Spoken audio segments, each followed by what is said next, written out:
पिला माने किपरि अछ समस्ते भलरे थी ईश्वर को पुकारु समस्ते भलरे थांतु यह ही ईश्वर के निकट में आम प्रार्थना। वर्तमान कोरोना महामारी व्यापी शिक्षा संयोग कार्यक्रम माध्यम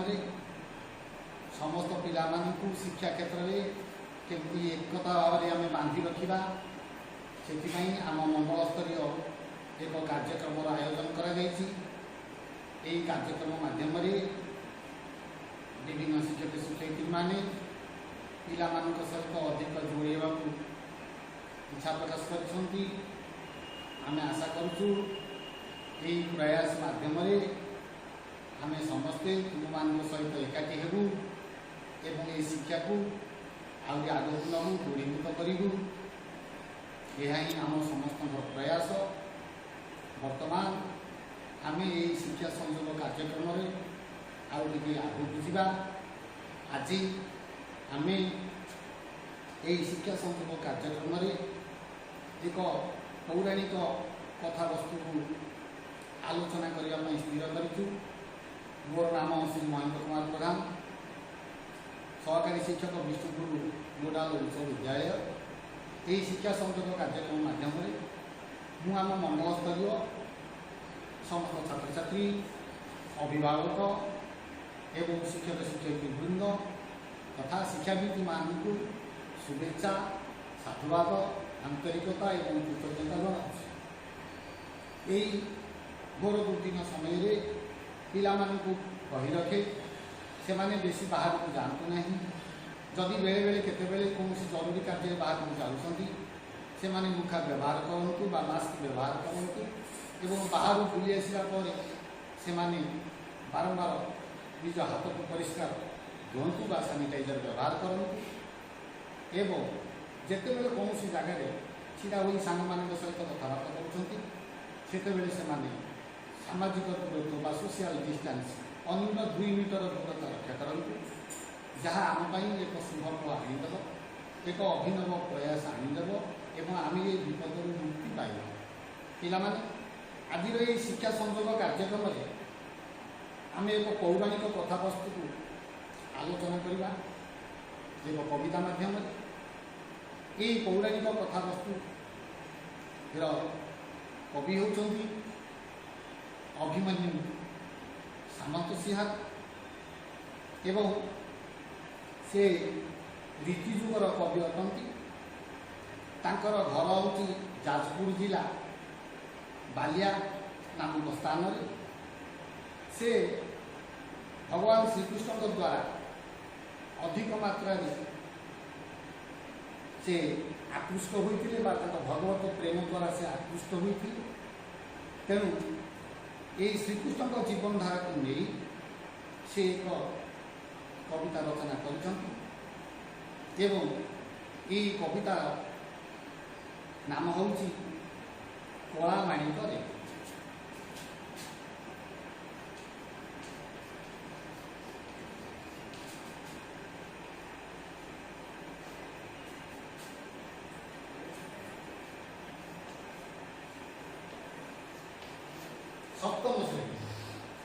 सप्तम श्रेणी साहित्य बहिर यही कला माणिक कविताटी अत्यंत हृदयस्पर्शी अटे। अभिमन्यु सामंत सिंहार यह कृति यह विदग्ध चिंतामणि काव्य आसी अच्छी। ये चिंतामणि किए से यह होती जन व्यक्ति विशेष। ये व्यक्ति को जब आम जाना ताले ये चिंतामणि किए से तमें पिला माने ये फोटोटी को देख ये फोटोटी को देखी सारा तुम्हें जापर जे बर्तमान ये चिंतामणि किए से। बर्तमान ये चिंतामणि पर मुझे केतोटी फोटो तुमको देखा ये फोटोटी आशा करुँच तुमको निश्चित भल लगे एवं तुम्हें निश्चित ये चिंतामणि को आगे जाच किंतु या चिंतामणि कहती बोली जान यार बहुत ना अच्छी पिला माने तुम्हें या विभिन्न नाम सब डाकी था किंतु अभिमन्यु सामंत सिंहार या चिंतामणि बोली डाकी कहीं ना ये समस्त लोक मान चिंता को मुक्ति करते आम जदि गभीर भाव में डाकवा मनरे चिंतन करवा से आम कथा बुझे से अनेक बार अभिमन्यु सामंतर मनर कथा बुझी कवि चिंतामणि आख्या देते। बर्तमान मु केतोटी फटो ये चिंतामणि तुम आगे प्रदर्शन करुच्छी तुम यहाँ भल देख निरीक्षण कर। ये हूँ चिंतामणि विभिन्न समय फटो ए फटोटी देख केमती लगुच। अच्छा ये फटोटी को निरीक्षण कर ये केमती लगुंट आशा करुँच तुमको ये चिंतामणि ये विभिन्न फटो गुड़ाक तुमको भारी भल लगे कहीं तुम्हें अनेक समय विभिन्न जगह फटो गुड़ाक उठे था एवं से फटो गुड़ाक देखिकी तुम कौन कर आनंद अनुभव कर। बर्तमान देख ये फटोटी को देख तुमको निश्चित भल लगे। अच्छा ये आउ गोटे फटो देख ये फटोटी तुमको निश्चित भाव में भल लगे। देखिपार समस्त देख टे ये फटो गुड़ाक तुमको निश्चित भाव में भल लगे। ये आउरी गोटे फटो देख ये फटोटा भी तुमको निश्चित भाव में भल लगे। पिला माने आमे वर्तमान यही चिंतामणिकर अनेक गुड़िए फटो देखिए यही चिंतामणिकर आमे अनेक गुड़िए फटो देखिए। देख बर्तमान आम आलोचना करवा आसवा यही चिंतामणि विषय जो कवि बा अभिमन्यु सामंत सिंहार आमको लिखिंट बा दिग्दर्शन देइछंती से जड़े महान कवि। रीति जुगरे अन्य जो कवि मानकर आम उत्थान होता अन्य जो कवि मान देखू से भितर ये विदग्ध चिंतामणि लिखि ये अभिमन्यु सामंत सिंहार एक स्वतंत्र स्थान अधिकार कर सब कृष्ण रसरे कृष्ण भावना निजक नियोजित करते यही काव्यटी विदग्ध चिंतामणि काव्यटी कृष्ण रस बा कृष्ण भावना को नहीं ये काव्य को जब आम पढ़ा ताल देखा अनेक समय कृष्ण को पाखे न पाई लोक मैंने अनेक समय बहुत दुख अनुभव करते से दुखित मनोभाव गुड़िक यही काव्य कवितार अनेक मात्रा प्रकाश पाई। मनकर धरा जाऊ जशोदा बेले बेले श्रीकृष्ण को पाखे पाऊन मन में दुख आस कथा लिखाई बेले बेले कृष्ण सांग मैंने कृष्ण को पाखे देखी पार नुले कृष्ण दूरे जाते सी दुख प्रकाश कर। बेले बेले गोपपुर लोक मैंने से कृष्ण को देखार सुजोग पाई नथिले पाखे पाई नथिले से दुख प्रकाश करमती राधादेवी जे कृष्णकर अति प्रिय थे से बेले बेले कृष्ण को पाखे पाई नथिले से दुख प्रकाश कर। तेणु एवं विभिन्न समय ये जो व्यक्ति विशेष मानकर गोपांगना मानकर गोप बालक मानकर माँ जशोदा नंदराजा राधाराणी ये जो मन सब दुख आसी हृदयर वेदना आसी कवि यहाँ सम्मिलित कर माने अति सुंदर काव्यटी रचना कर ये काव्यटीर ना हूँ विदग्ध चिंतामणि काव्य एवं यही काव्यर 67 छांदर 67 छांदर 6-7 67 छांदर कविताटी कलामाणी पर कविताटी अणा जाए। तेणु ये जना पड़ी अभिमन्यु सामंत जियान जड़े महान कवि से खाली ये विदग्ध चिंतामणि काव्य लिखि ना से लिखिं प्रेम कला रसवती सुलक्षणा बाघ गीत चढ़ी गीत बोले हूँ कि एमती अनेक कविता लिखिं जो कविता गुड़िक अति मन छुआ हृदय को स्पर्श कर लोक मान मन को मोही जो से समय अनेक व्यक्ति विशेष एमाने कवि भूयसी प्रशंसा कर। तेणु मोटामोटी भाव में जब आम देखा कवि अभिमन्यु सामंत सिंहार से कौन कर रीति जुगरे गोटे स्वतंत्र स्थान अधिकार कर। बर्तमान आम आसवा यही कविताटी को जब आम देखा निरीक्षण करवा यह एक छंदयुक्त अर्थात अर्थात कवितार गोटे पातर शेष एवं अन्य गोटे पातर शेष ये दुईटाक अक्षर हूँ समान। तेणु अनेक समय ଏଇଭଳି ଅକ୍ଷର ଗୁଡ଼ିକ ସମାନ ଥାଇ ସେତେବେଳେ କବିମାନେ କବିତା ଲେଖୁଥିଲେ। ଯେଉଁ କବିତାକୁ ପଢ଼ିବା ପାଇଁ ଆମର ଶ୍ରୋତାମାନଙ୍କର ବା ପାଠକ ପାଠିକାମାନଙ୍କର ମନରେ ବହୁତ ଆଗ୍ରହ ସୃଷ୍ଟି ହେଉଥିଲା ଏବଂ ସେହି ସମୟରେ ଛନ୍ଦଯୁକ୍ତ କବିତା ଲେଖାଯାଉଥିଲା। ଜଗନ୍ନାଥ ଦାସ ହୁଅନ୍ତୁ, ଆମର ଅଭିମନ୍ୟୁ ସାମନ୍ତ ସିଂହାର ହୁଅନ୍ତୁ, ଭକ୍ତ କବି ମଧୁସୂଦନ ରାୟ ହୁଅନ୍ତୁ ଏବଂ ବ୍ୟାସକବି ଫକୀରମୋହନ ହୁଅନ୍ତୁ ଏବଂ ସେହି ସମୟରେ ଅନେକ ସମସାମୟିକ ବା ଯେତେ କବି ବହୁ ସମୟରେ ଓଡ଼ିଶାର ସେମାନେ ଏ ଛନ୍ଦଯୁକ୍ତ କବିତାକୁ ମାନେ ଲେଖିବା ପାଇଁ ସେମାନେ ସବୁ ପ୍ରେରଣା ପାଇଥିଲେ। ତେଣୁ ବର୍ତ୍ତମାନ ଆମେ ଜାଣିଲେ ଏଇ ଅଭିମନ୍ୟୁ ସାମନ୍ତ ସିଂହାର କବିତାଟି ଲେଖିଛନ୍ତି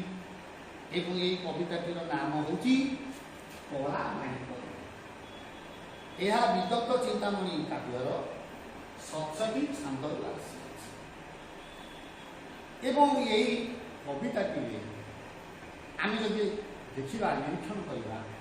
ଏହି କବିତାଟିରେ ମା ଯଶୋଦାଙ୍କର ମନର ଭାବନା ଅତି ସୁନ୍ଦର ଭାବରେ ବର୍ଣ୍ଣନା କରାଯାଇଛି।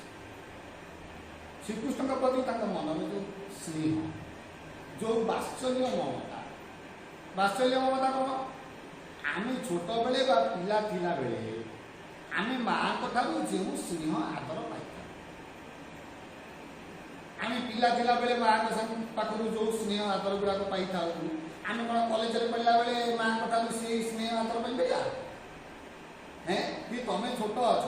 କୁଆଡ଼େ ବୁଲିବାକୁ ଯାଉଥିବ, ଯଦି ଚାଲି ନ ପାରିଲ ମା କ'ଣ କରିବେ ନା ତମକୁ କାଖେଇ ଦେବେ,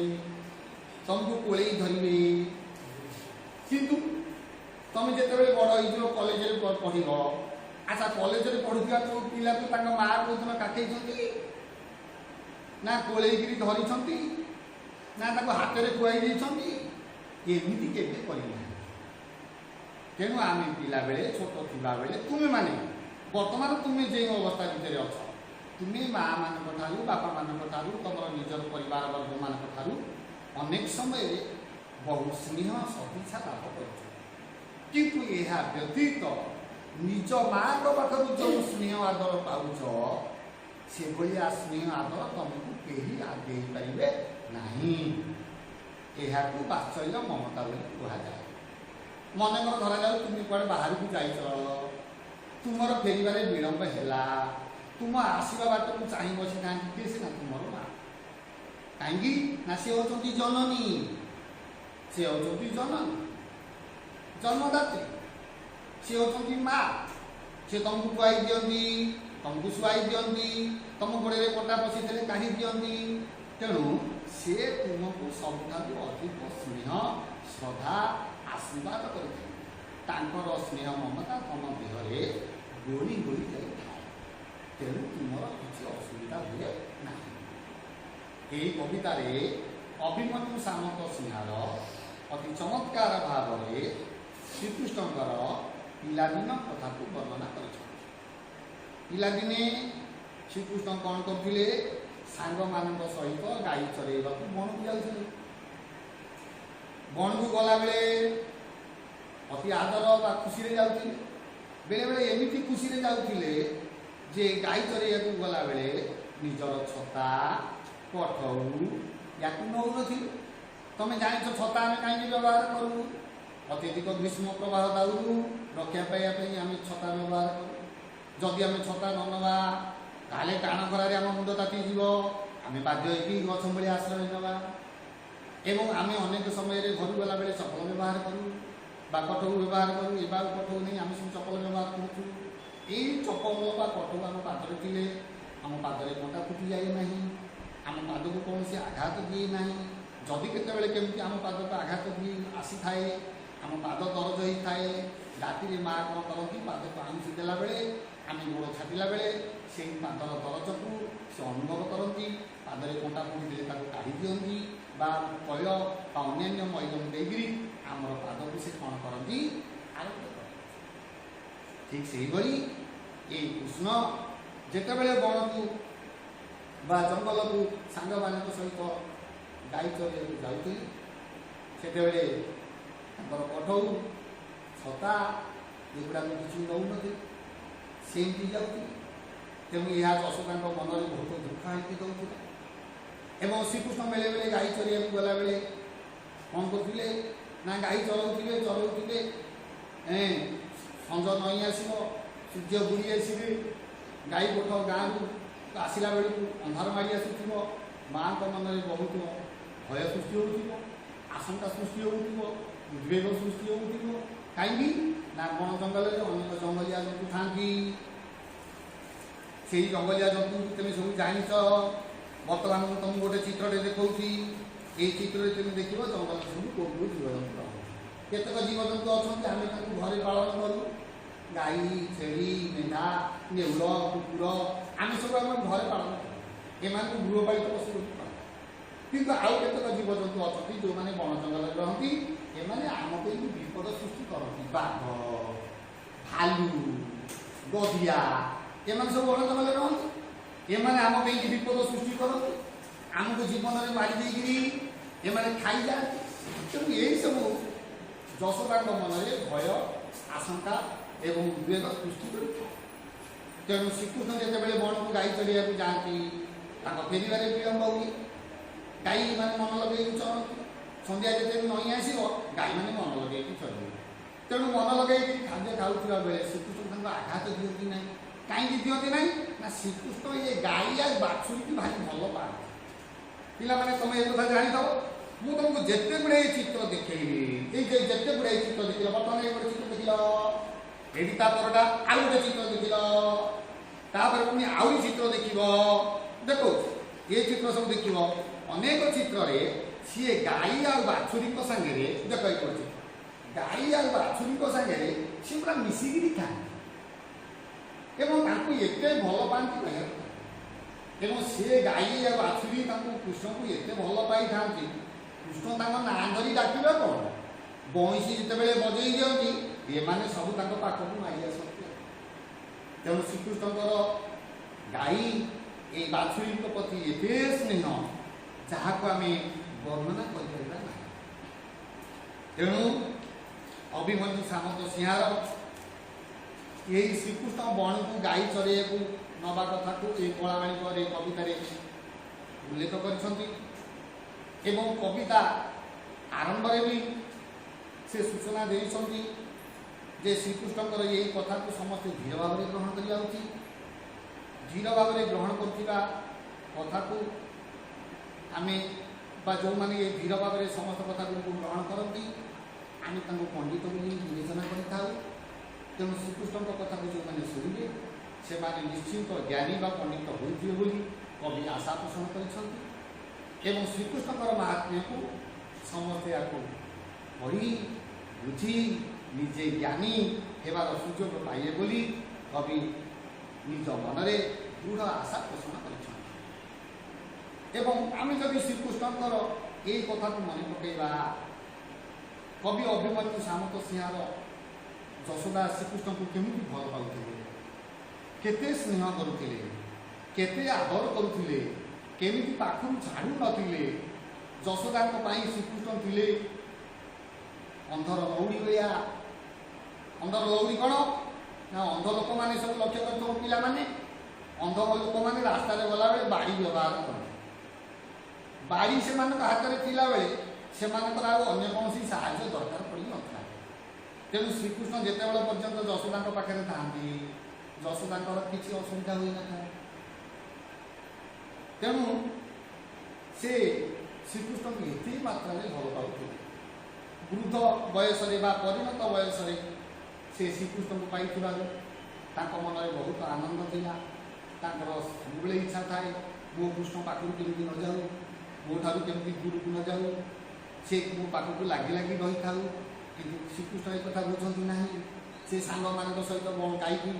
नहीं बण को जावाई इच्छा करती सांग मान सहित लुचकाड़ी खेलती सांग मान सहित जमुना घाट आड़े बुलाक जाती यही सब जिनस गुड़िक अनेक समय जशोदा भाई व्यतीत करूला बण को गाई जाइए जाइए फेरवे विलम्ब मन दुख हम गाई भांगी पड़े दुखरे भांगी पड़े वन्य जंतु कथा मन पड़ बाघ भालू गजिया कथा मन पड़ डाणी चिंगुड़ी कथा मन पड़ काले मन मैंने भावे वो कृष्ण उपर किए दृष्टि पकड़े कि वो पिला किए कृष्ण उपर किए आखि पकड़े कि पुओ कृष्ण झड़ीजे कि पुओ कृष्ण दुर्बल हो कि पुओ कृष्णर किसी आघात हम कि यही कथा मन मन से सब भागवत तेणु श्रीकृष्ण वन को जाऊे गाई चराउले फेरबार विलम्ब होता यहाँ सबुदिनिया घटना थिला किंतु ये सब घटना भितर जो दिन फेरबार विलम्ब होता माँ यशोदा मन भय आशंका एवं उद्वेग सृष्टि भरी जाऊला अधिक मात्रा से उद्वेग सृष्टि करते कहीं आइलानी कौन है असुविधा अन्य मान पचारे पिले मो माणिक को देखी कि मो कन्हई की देखी कि ये कथा यशोदा पचार तेणु यही कलामाणिक कवि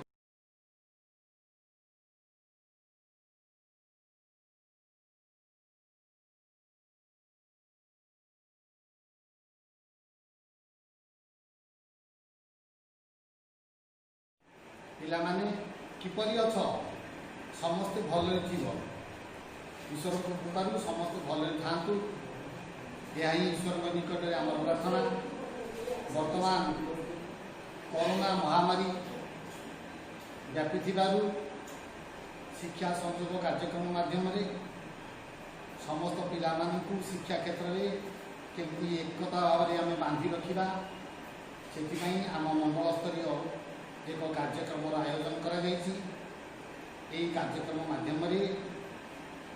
विभिन्न शिक्षक शिक्षयित्री माने पिला सहित अधिक जोड़वा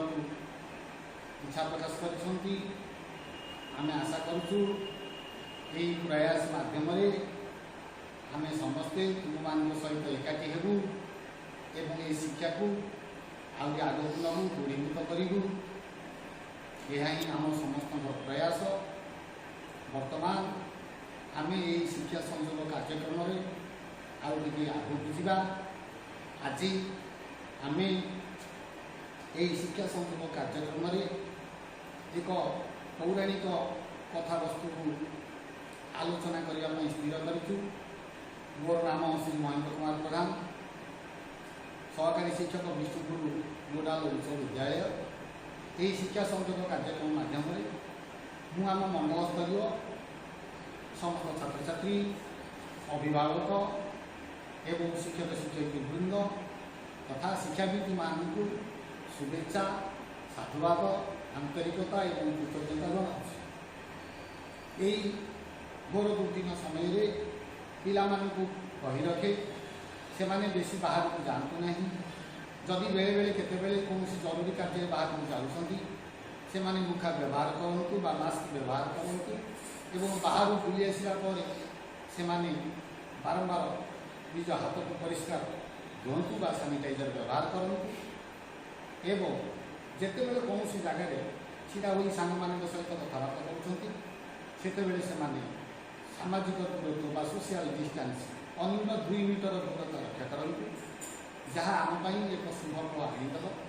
एक अभिनव प्रयास आनीदेव एवं आम ये विपद मुक्ति पाइबा पिला आज ये शिक्षा संयोग कार्यक्रम आम एक पौराणिक कथावस्तु को आलोचना करवा एक कविता माध्यम ये पौराणिक कथावस्तु कवि होती अभिमन्यु सामंत सिंहार एवं से रीतिजुगर कवि अटंती तांकर घर हूँ जाजपुर जिला बालिया नामक स्थान से भगवान श्रीकृष्ण द्वारा अधिक मात्रा से आकृष्ट होते भगवत प्रेम द्वारा से आकृष्ट होते तेणु ये श्रीकृष्ण जीवन धारा को नहीं से एक कविता रचना कर कविता नाम हूँ कलामाणिक रे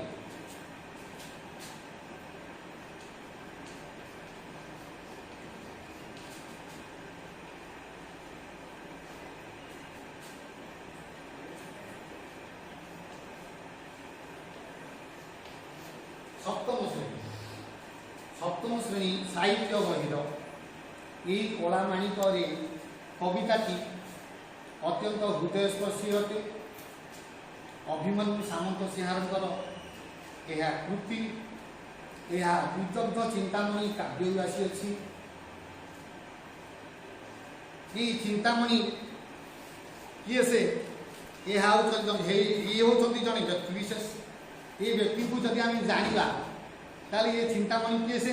ତମେ ପିଲାମାନେ ଏ ଫଟୋଟିକୁ ଦେଖ। ଏ ଫଟୋଟିକୁ ଦେଖି ସାରିଲା ପରେ ତୁମେ ଜାଣିପାରିବ ଯେ ବର୍ତ୍ତମାନ ଏ ଚିନ୍ତାମଣି କିଏ ସେ। ବର୍ତ୍ତମାନ ଏ ଚିନ୍ତାମଣିଙ୍କର ମୁଁ କେତୋଟି ଫଟୋ ତୁମକୁ ଦେଖାଉଛି ଏବଂ ଏ ଫଟୋଟି ଆଶା କରୁଛି ତୁମକୁ ନିଶ୍ଚିନ୍ତ ଭଲ ଲାଗେ ଏବଂ ତମେ ନିଶ୍ଚିନ୍ତ ଏ ଚିନ୍ତାମଣିକୁ ଆଗରୁ ଜାଣିଛ, କିନ୍ତୁ ୟାଙ୍କୁ ଚିନ୍ତାମଣି କହନ୍ତି ବୋଲି ଜାଣିଛ। ୟାଙ୍କର ବହୁତ ନାଁ ଅଛି। ପିଲାମାନେ ତୁମେ ୟାଙ୍କୁ ବିଭିନ୍ନ ନାମରେ ସବୁ ଡାକିଥାଅ, କିନ୍ତୁ ଅଭିମନ୍ୟୁ ସାମନ୍ତ ସିଂହାର ୟାଙ୍କୁ ଚିନ୍ତାମଣି ବୋଲି ଡାକିଛନ୍ତି। କାହିଁକି ନା ଇଏ ସମସ୍ତ ଲୋକମାନଙ୍କର ଚିନ୍ତାକୁ ମୁକ୍ତି କରନ୍ତି। ଆମେ ତାଙ୍କୁ ଯଦି ଗଭୀର ଭାବରେ ଡାକିବା, ମନରେ ଚିନ୍ତନ କରିବା, ସେ ମଧ୍ୟ ଆମ କଥା ବୁଝିବେ। ସେ ଅନେକ ବାର ଅଭିମନ୍ୟୁ ସାମନ୍ତଙ୍କର ମନର କଥା ବୁଝିଥିବାରୁ ତାଙ୍କୁ କବି ଚିନ୍ତାମଣି ଆଖ୍ୟା ଦେଇଛନ୍ତି। ବର୍ତ୍ତମାନ ମୁଁ କେତୋଟି ଫଟୋ ଏଇ ଚିନ୍ତାମଣିଙ୍କର ତୁମ ଆଗରେ ପ୍ରଦର୍ଶନ କରୁଛି। ତମେ ଆକୁ ଟିକେ ଭଲ କରି ଦେଖ, ନିରୀକ୍ଷଣ କର। ଏଇ ହେଉଛି ଚିନ୍ତାମଣିଙ୍କ ବିଭିନ୍ନ ସମୟର ଫଟୋ। ଏ ଫଟୋଟିକୁ ଦେଖ କେମିତି ଲାଗୁଛି। ଆଚ୍ଛା, ଏ ଫଟୋଟିକୁ ଟିକେ ନିରୀକ୍ଷଣ କର। ଇଏ କେମିତି ଲାଗୁଛନ୍ତି? ମୁଁ ଆଶା କରୁଛି ତମକୁ এই চিন্তামণিଙ୍କର ଏ ବିଭିନ୍ନ ଫଟୋ ଗୁଡ଼ାକ ତମକୁ ଭାରି ଭଲ ଲାଗିବ। କାହିଁକି ନା ତୁମେ ଅନେକ ସମୟରେ ବିଭିନ୍ନ ଜାଗାରେ ଫଟୋ ଗୁଡ଼ାକ ଉଠେଇଥାଅ ଏବଂ ସେଇ ଫଟୋ ଗୁଡ଼ାକ ଦେଖିକିରି ତମେ କ'ଣ କର? ଆନନ୍ଦ ଅନୁଭବ କର। ବର୍ତ୍ତମାନ ଦେଖ, ଏ ଫଟୋଟିକୁ ଦେଖ, ତମକୁ ନିଶ୍ଚିତ ଭଲ ଲାଗିବ। ଆଚ୍ଛା, ଏଠି ଆଉ ଗୋଟେ ଫଟୋ ଦେଖ। ଏ ଫଟୋଟି ମଧ୍ୟ ତମକୁ ନିଶ୍ଚିତ ଭାବରେ ଭଲ ଲାଗିବ। ଦେଖିପାରୁଛ? ସମସ୍ତେ ଦେଖ ଟିକେ, ଏ ଫଟୋ ଗୁଡ଼ାକ ତମକୁ ନିଶ୍ଚିତ ଭାବରେ ଭଲ ଲାଗିବ। ଏଠି ଆହୁରି ଗୋଟେ ଫଟୋ ଦେଖ। এই ଫଟୋଟା ବି ତମକୁ ନିଶ୍ଚିତ ଭାବରେ ଭଲ ଲାଗିବ। ପିଲାମାନେ, ଆମେ ବର୍ତ୍ତମାନ ଏଇ ଚିନ୍ତାମଣିଙ୍କର ଅନେକ ଗୁଡ଼ିଏ ଫଟୋ ଦେଖିବା। ଏଇ ଚିନ୍ତାମଣିଙ୍କର ଆମେ ଅନେକ ଗୁଡ଼ିଏ ଫଟୋ ଦେଖିବା। ଦେଖ, ବର୍ତ୍ତମାନ ଆମେ ଆଲୋଚନା କରିବା, ଆସିବା ଏଇ ଚିନ୍ତାମଣିଙ୍କ ବିଷୟରେ। ଯେଉଁ କବି ବା ଅଭିମନ୍ୟୁ ସାମନ୍ତ ସିଂହାର ଆମକୁ ଲେଖିଛନ୍ତି ବା ଦିଗ୍ଦର୍ଶନ ଦେଇଛନ୍ତି, ସେ ଜଣେ ମହାନ କବି। ରୀତି ଯୁଗରେ ଅନ୍ୟ ଯେଉଁ କବିମାନଙ୍କର ଆମେ ଉତ୍ଥାନ ହୋଇଥିଲା ବା ଅନ୍ୟ ଯେଉଁ କବିମାନଙ୍କୁ ଦେଖୁ, ସେମାନଙ୍କ ଭିତରୁ ଏଇ ବିଦଗ୍ଧ ଚିନ୍ତାମଣି ଲେଖିଥିବା ଏଇ ଅଭିମନ୍ୟୁ ସାମନ୍ତ ସିଂହାର ଏକ ସ୍ୱତନ୍ତ୍ର ସ୍ଥାନ ଅଧିକାର କରିଛନ୍ତି। ସେ ସବୁବେଳେ କୃଷ୍ଣ ରସରେ ବା କୃଷ୍ଣଙ୍କ ଭାବନାରେ ନିଜକୁ ନିୟୋଜିତ କରୁଥିଲେ ଏବଂ ଏଇ କାବ୍ୟଟି ତାଙ୍କର, ବିଦଗ୍ଧ ଚିନ୍ତାମଣି କାବ୍ୟଟି ତାଙ୍କର କୃଷ୍ଣ ରସ ବା କୃଷ୍ଣ ଭାବନାକୁ ନେଇକି ତିଆରି।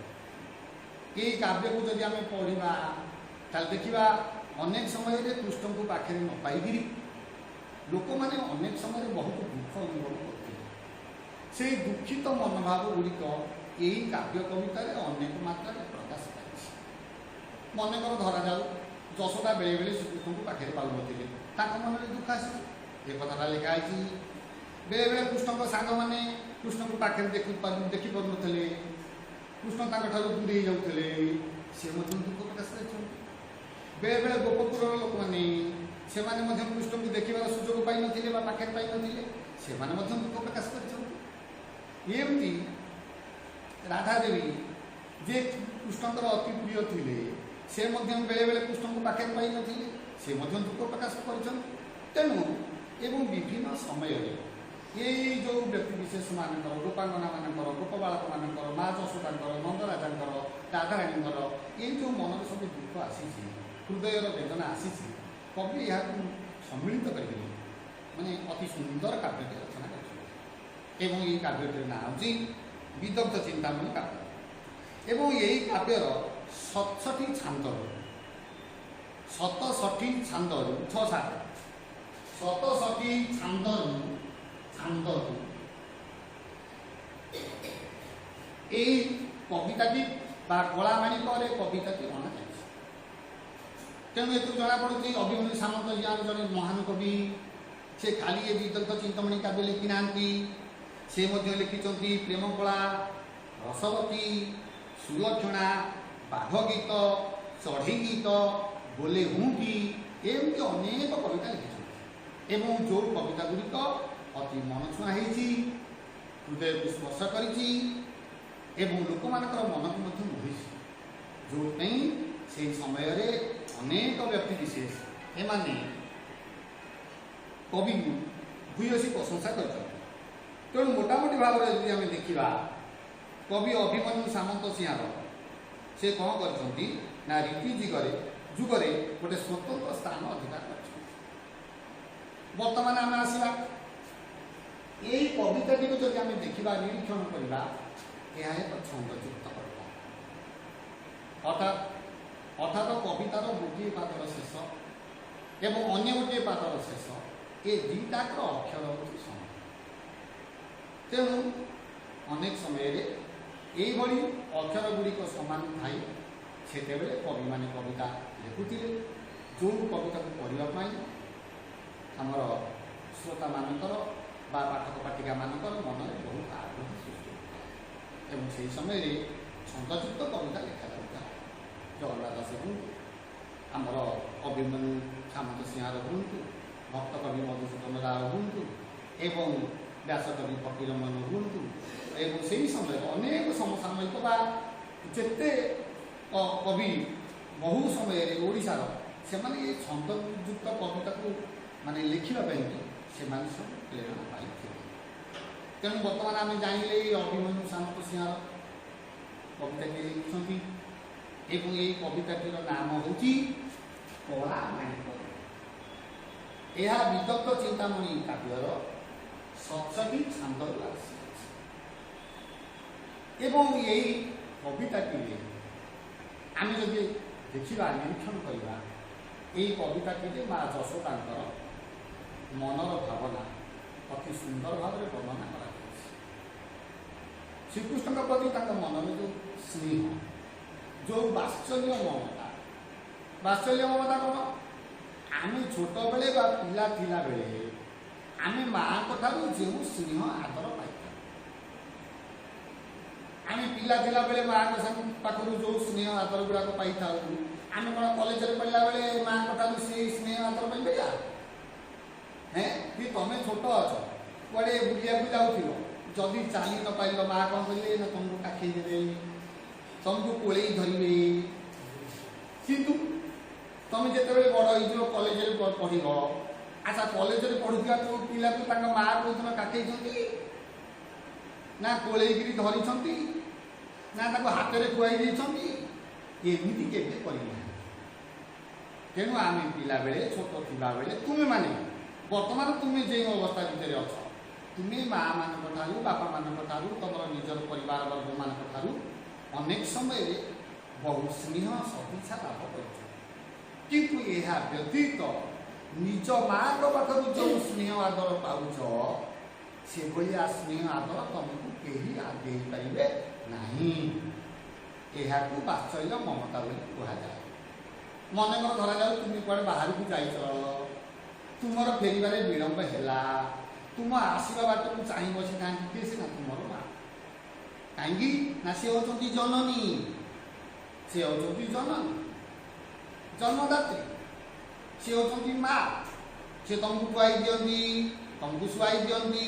तुम गोड़े कटा पशि थे काढ़ी दिखती तेणु सी तुमको सबुठ अधिक स्नेह श्रद्धा आशीर्वाद कर स्नेह ममता तुम देहरे गोली गोली जाए तेणु तुम किसी असुविधा हुए ना यही कवितार अभिमन्यु सामंत सिंहार अति चमत्कार भाव में श्रीकृष्णकर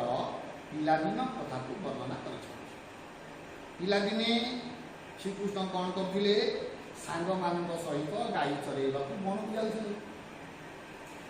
बन को गला बेले अति आदर बा खुशी जाते बेले बेले एमती खुशी जाते जे गाई चरइया गला बेले निजर छता कठौ या नौ तुम जान छता आम कहीं व्यवहार करूँ अत्यधिक ग्रीष्म प्रवाह दाऊ रक्षा पाइबा आम छता व्यवहार करूँ जदि आम छता न नवा ताले टाण खरार आम मुंड तातीज आमे बाध्य होइकी गछ मूले आश्रय नेबा एवं आमे अनेक समय घर गला बेले चपल व्यवहार करूँ बा कटक व्यवहार करूँ ए कटक नहीं आम सब चपल व्यवहार करूँ ये चपल बा कटक आम पादरे थे आम पादरे कंटा फुटी जाए ना आम पाद को कौन से आघात दिए ना जदि केतबेले केमती आम पाद को आघात दिए आसी थाए आम पाद दरज होता है राति माँ कौन करती पाद को आंसी देला बेले आम गोड़ छापिला बेले से पादर दरज को से अनुभव करती पादरे कंटा फुटी देले काढ़ी दिखती बा कय बा अन्य मैदन देकरी आमर पाद को से कौन करती आरोग्य कर ठीक से भाई ये कृष्ण जितेबाला बण को बा जंगल को सांग मान सहित गाई चलिए जाऊे से कठौ छता एगुड़ा किसी दौन सेमती जाऊे तेणु यह यशोदा मन में बहुत दुख आनिक दौला एवं श्रीकृष्ण बेले बेले गाई चलिए गला बेले कौन करते ना गाई चलाउे संज नई आस सूर्य बुड़ी आसवे गाई गोठ गाँ को आसला बेलू अंधार मारी आसुव माँ मन में बहुत भय सृष्टि हो आशंका सृष्टि हो उद्वेग सृष्टि हो कहीं ना बण जंगल अनेक जंगलिया जंतु था से जंगलिया जंतु तुम सब जान बर्तमान मुझे तुमको गोटे चित्रटे देखा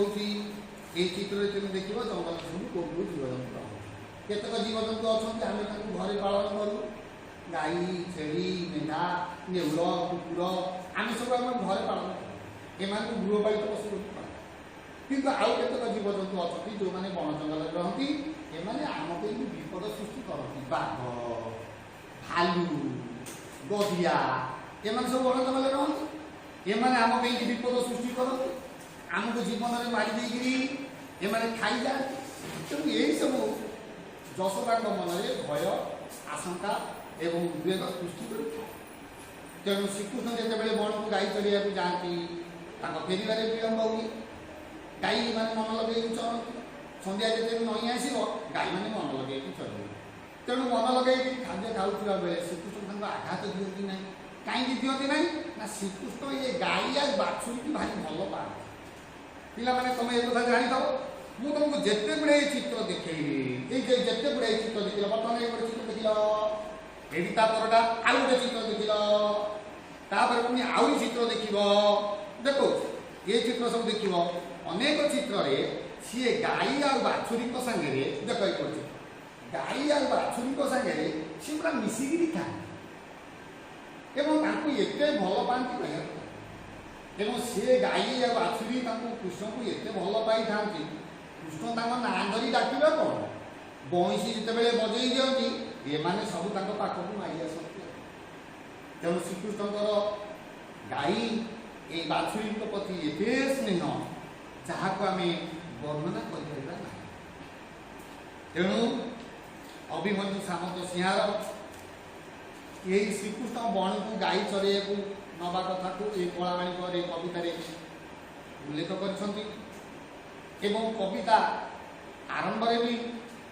से सूचना देते जे श्रीकृष्ण यही कथा को समस्त धीर भाव में ग्रहण करवा उचित धीर भाव में ग्रहण करथिबा कथा को आम जो मैंने ये धीर भाव में समस्त कथा गुड़ ग्रहण करती आम पंडित विवेचना कर तेणु श्रीकृष्ण कथा को जो मैंने शुणिले से मैंने निश्चित ज्ञानी बा पंडित होते बोली कवि आशा पोषण कर श्रीकृष्ण महात्म्य को समस्ते या पढ़ी बुझी निजे ज्ञानी हेबार सुजोग पाइए बोली कवि निज मन में दृढ़ आशा पोषण कर आम जब श्रीकृष्ण ये कथा को मन पकईवा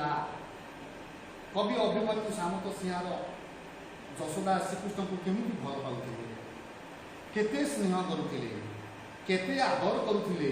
केमी पाखु छाड़ू नथिले यशोदा श्रीकृष्ण थे अंधर लौड़ी भैया अंधर लौड़ी कौन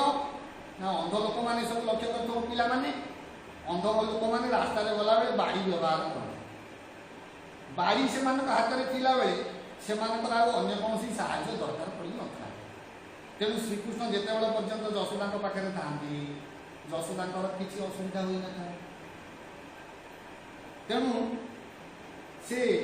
श्रीकृष्ण को एत मात्रा भल पाते वृद्ध बयस परिणत बयस से श्रीकृष्ण को पाई मन में बहुत आनंद थिला सब इच्छा थाए मो कृष्ण पाखु केमी न जाऊ मो ठार केमी दूर को न जाऊ से मो पाखक लगी लगी रही था कि श्रीकृष्ण एक बुझती ना से सांग मान सहित गाई नहीं बन को जावाई इच्छा करती सांग मान सहित लुचकाड़ी खेलती सांग मान सहित जमुना घाट बुले जाती यही सब जिन गुड़िक अनेक समय यशोदा भाई व्यतीत करुला बण को गाई जाइए जाइए फेरबार विलम्ब मनंदित हम गाई भांगी पड़े दुखरे भांगी पड़े वन्य जंतु कथा मन पड़ बाघ भालू गजिया कथा मन पड़ डाणी चिंगुणी कथा मन पड़ काले मन मन भावे वो कृष्ण उपर किए टे दृष्टि पकड़े कि वो पिला किए कृष्ण उपर किए आखि पकड़े कि वो कृष्ण झड़ीजे कि वो कृष्ण दुर्बल हो कि वो कृष्णर किसी आघात हम कि यही कथा मन मन से सब भाव तेणु श्रीकृष्ण वन को जाऊे गाई चराउले फेरबार विलम्ब होता यहाँ सबुदिनिया घटना थिला किंतु ये सब घटना भितर